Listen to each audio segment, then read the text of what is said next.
No capítulo 7, nós vamos estudar o intérprete e os discursos a interpretar. O intérprete é aquele que interpreta a mensagem de forma precisa e apropriada de uma língua para permitir que a comunicação aconteça entre pessoas que não usam a mesma língua. Isto é, o profissional intérprete intermedia a interação, comunicação. É uma questão complicada. Os poucos treinamentos de profissionais intérpretes constituem-se de exercício de tradução e interpretação da fala para sinais e vice-versa, e discussões sobre técnicas de processamento de informação.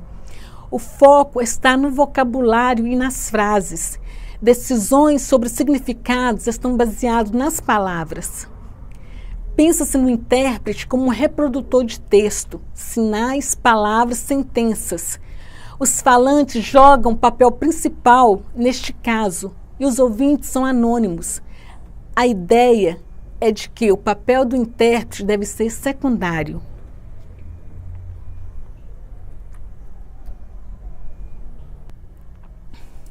Pesquisas indicam que palavras e frases como unidades de significado não correspondem ao entendimento do discurso, significado e interação entre os participantes no ato da fala.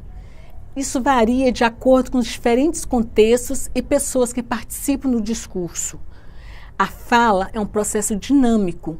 A percepção do intérprete como passiva e neutra é um grande problema e envolve questões éticas. A ele são dirigidas perguntas diretas, mas um breve comentário por parte do intérprete minimiza a participação deste na situação em que o foco deve ser nos participantes primários.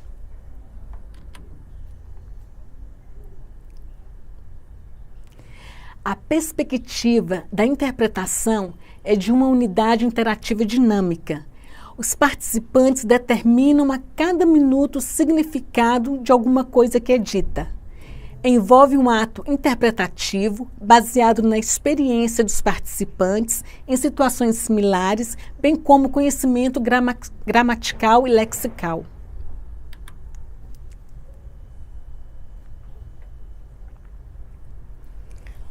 Os tipos de discurso nos quais os intérpretes de língua de sinais está constantemente exposto. A gente tem o narrativo, como histórias e contos, que reconta uma série de eventos ordenados mais ou menos de forma cronológica. Temos o persuasivo, que tem as expressões porquê e razão, objetivo influenciar a conduta de alguém. Explicativo, que é descrição, oferece informações requeridas em determinado contexto. Argumentativo, tem as expressões versus ou uma comparação. Objetivo é provar alguma coisa para a audiência. Conversacional, também envolve uma história, um conto, que envolve a conversação entre duas ou mais pessoas. Procedural, tem as expressões como e às vezes passo a passo, dá instruções para executar uma atividade ou usar algum objeto.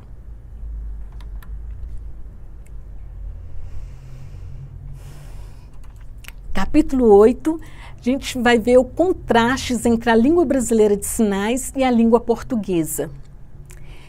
A linguística contrastiva caracteriza-se pela comparação entre duas ou mais línguas, quanto ao nível fonológico, semântico, pragmático, morfológico e sintático. Vandresen define linguística contrastiva da seguinte forma: a linguística contrastiva é uma sub-área da linguística geral, interessada em apontar similaridades e diferenças estruturais entre a língua materna e uma língua estrangeira, ou seja, a língua AL1 e uma língua estrangeira. Ela apresenta uma taxonomia de similaridades e contrastes entre as línguas e verifica uma série de regularidades. São elas que há similaridades comportamentais que não precisam ser explicadas, por constituírem a base comum das línguas naturais.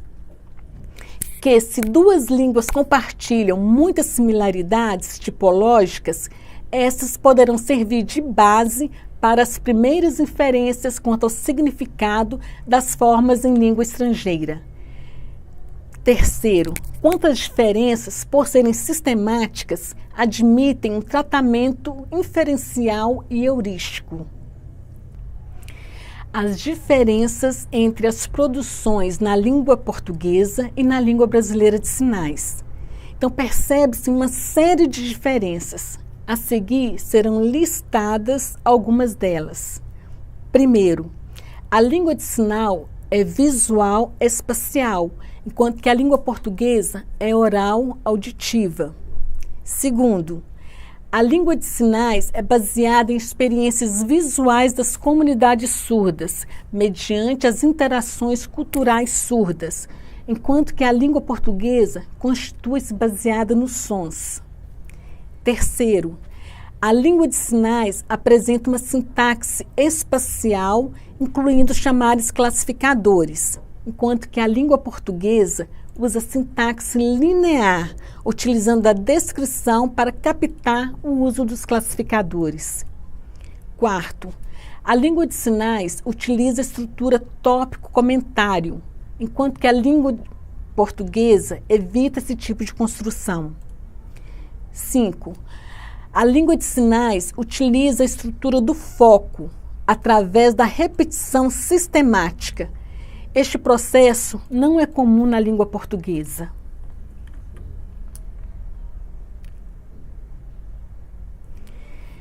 6. A língua de sinais utiliza as referências anáforas através dos pontos estabelecidos no espaço, que exclui ambiguidades que são possíveis na língua portuguesa. 7. A língua de sinais não tem marcação de gênero, enquanto que na língua portuguesa o gênero é marcado a ponto de ser redundante. Número 8. A língua de sinais atribui um valor gramatical às expressões faciais. Este fator não é considerado como relevante na língua portuguesa, apesar de poder ser substituída pela prosódia. 9.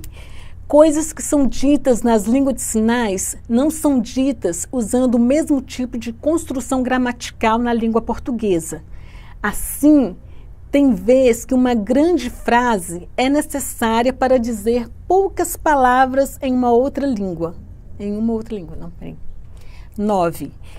Coisas que são ditas nas línguas de sinais não são ditas usando o mesmo tipo de construção gramatical na língua portuguesa. Assim, tem vezes que uma grande frase é necessária para dizer poucas palavras em uma ou outra língua. 10. A escrita da língua de sinais, ela não é alfabética.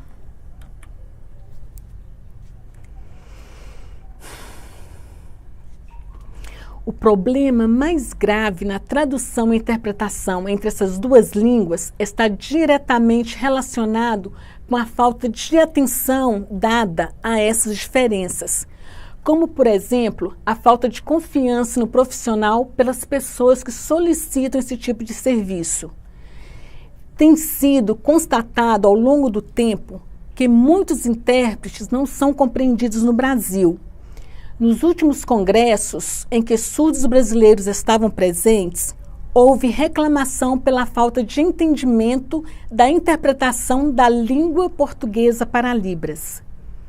E o que acontece na interpretação da Libras para a língua portuguesa? Porque os intérpretes normalmente não gostam de fazer essa versão. Muitos surdos que apresentam trabalhos têm seu intérprete particular e não gostam, não aceitam outros profissionais por não confiar em seu trabalho. É fundamental que o intérprete reveja o seu processo de aquisição da língua de sinais e reflita sobre qual é o seu desempenho na tradução e interpretação de uma para outra língua. Perceber os contrastes não basta. É necessário verificar as falhas no processo e buscar qualificação permanente.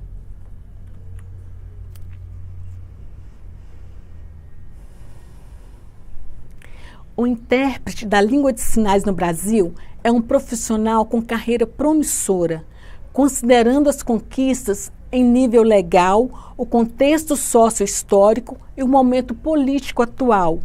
Pode-se projetar um futuro brilhante para os futuros profissionais desta área.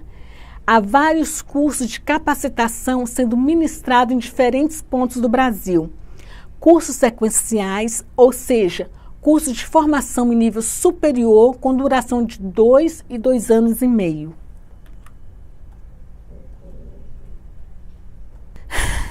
Esses cursos prevêem a formação de intérpretes, oferecendo disciplinas que contemplam as competências e habilidades em relação às línguas envolvidas. Competências e habilidades técnicas e domínio de conhecimentos específicos em relação à tradução e à interpretação. O profissional intérprete da língua de sinais será um profissional altamente qualificado e prestará serviços observando os preceitos éticos e suas competências nas áreas em que atuará como intérprete. Então, bom estudo e obrigada!